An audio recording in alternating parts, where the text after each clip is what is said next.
حضرت محدث ابن جوزی نے لکھا ہے کہ حضرت حبیب اجمی ایک بزرگ تھے، ان کے پاس ایک شخص اکثر آتا تھا، بڑا مالدار تھا، ایک ہی بیٹی تھی، وہ بھی ٹانگوں سے معذور تھی۔ تو آپ اکثر اس کو کہتے ہیں کہ تو توبہ کر، اللہ کی بارگاہ میں رجوع کر۔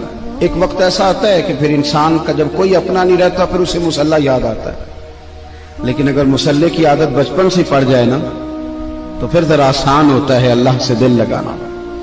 وہ اکثر آپ اس کو کہتے ہیں کہ ٹھیک ہو جائے کہ تو بیٹی ہے، وہ بھی بیچاری معذور ہے، تو کہاں دولت لے جائے۔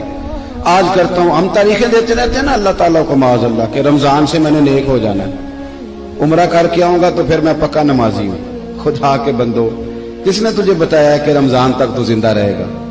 کس نے خبر کی کہ عمرہ کرنے تک تو بچے گا؟ حضرت حبیب اجمی اس کو کہتے تو کہتا بڑی جلدی ٹھیک ہو جاؤں گا۔ ایک دن سویرے سویرے توبہ کرنے آ گیا۔ آپ نے فرمایا کیا ہوا؟ تو کہنے لگا حضرت جی کل ایک 15 سال کا نوجوان ملا ہے اور مجھے توبہ کرا گیا۔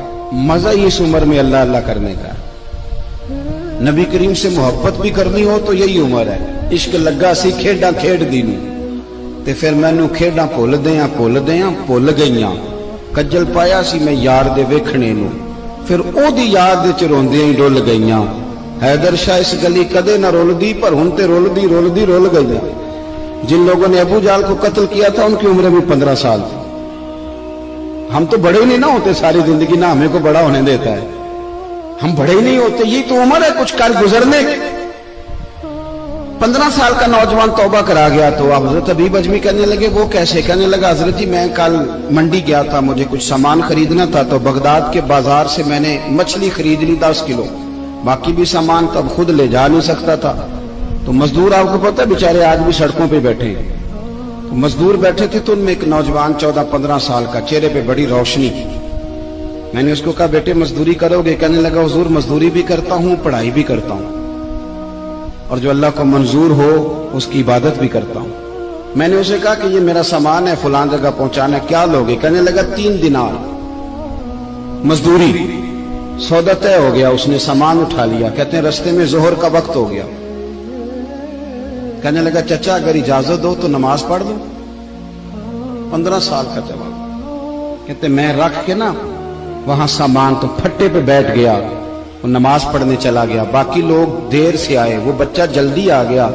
میں نے کہا بیٹے آپ جلدی آ گئے؟ کہنے لگے نفل چھوڑ دیے، اب یہی نہ سمجھ لیں کہ کام چور ہے، میں بعد میں پڑھ لوں گا۔ کہتے ہیں وہ دوپہر کا وقت، رمضان بھی نہیں تھا، میں اس بچے کو نوجوان گھر لے گیا اور میں نے اپنی بیوی سے کہا کہ بڑا نیک ہے، نمازی ہے، اور راستے میں یہ بھی ہوا ہے کہ میں نے اسے ایک دفعہ کہا ہے کہ یہ مجھے تھوڑی دیر کے لیے دے دو، گرمی بڑی ہے، تمہیں پسینہ آ رہا ہے، میں اٹھا لیتا ہوں۔ کہنے لگا نہیں چچا میں رزق حلال کھاتا ہوں، اگر آپ اٹھائیں گے تو میں 3 دینار مزدوری پوری نہیں لوں گا، پھر پیسے کم کروں گا، میں نے طے کیا ہے کہ اٹھاؤں گا۔ تو کہتے ہیں میں نے اپنی بیوی کو بتایا تو بڑی متاثر ہوئی، کہنے لگی دوپہر کا کھانا پک گیا، اسے کو روٹی کھا لے، رمضان بھی نہیں تھا۔ کہتے میں باہر نکلا، اس کو 3 دینار تھمائے، تو میں نے کہا بیٹے ایک بات میری مانو گے؟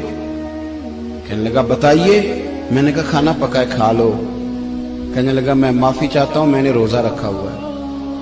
حضور نے حکم دیا، حکم نبی کریم نے حکم دیا، بخاری مسلم کی حدیث ہے، فرمایا نوجوانوں اگر تمہارے پاس طاقت ہے تو نکاح کر لو ورنہ روزے رکھو۔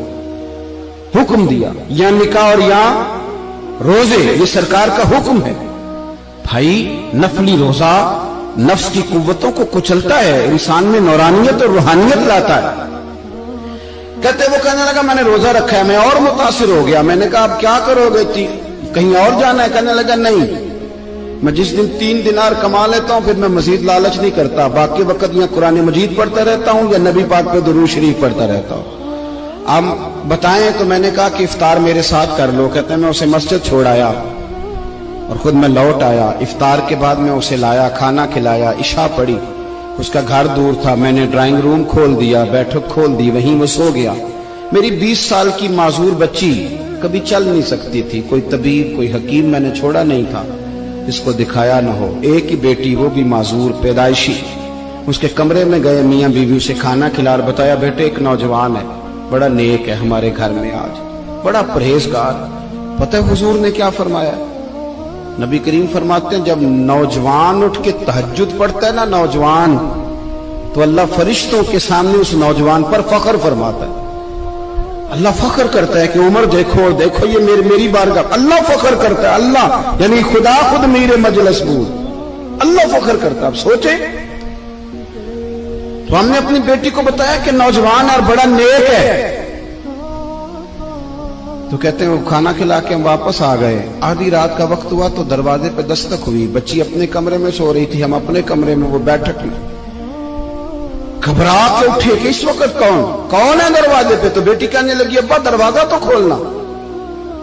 کہتے ہیں دروازہ کھولا تو 20 سال ہو گئے تھے بیٹی کو, کبھی اس نے چل کے نہیں دکھایا تھا, کبھی دوڑ کے ادھر جاتی کبھی ادھر آتی. کہتی الحمدللہ اللہ نے میری ٹانگیں ٹھیک کر دی. ہم دونوں رونے لگے, اے اللہ تو کتنا کریم ہے, کیسے ہوا بیٹے سارا کچھ؟ بیٹی کہنے لگی ابا آپ نے کہا تھا نا کہ نیک نوجوان آیا ہے, تو میرے دل میں خیال آیا اللہ اگر واقعی نیک ہے تو اس کے صدقے مجھے شفا ہی دے دے. یا ایھا الذین آمنوا اتقوا اللہ وابتغوا الیہ الوسیلہ.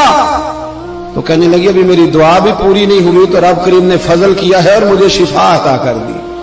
کہتے ہم دوڑ کے اس کے کمرے میں گئے اور جب ہم نے ہاتھ رکھا تو دروازہ پہلے سے کھلا تھا, ایک خط چھوڑ گیا تھا.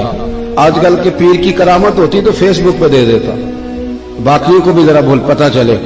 کہتے ہیں وہ خط چھوڑ گیا اپنے بستر پہ کہ اگر تم لوگوں کو مجھ سے محبت ہو گئی ہے تو میرے پیچھے نہ دوڑنا, اس رب کی بارگاہ میں جھکنا جس رب نے میرے اوپر بھی فضل فرمایا ہے اور آپ پر بھی کرم فرمایا.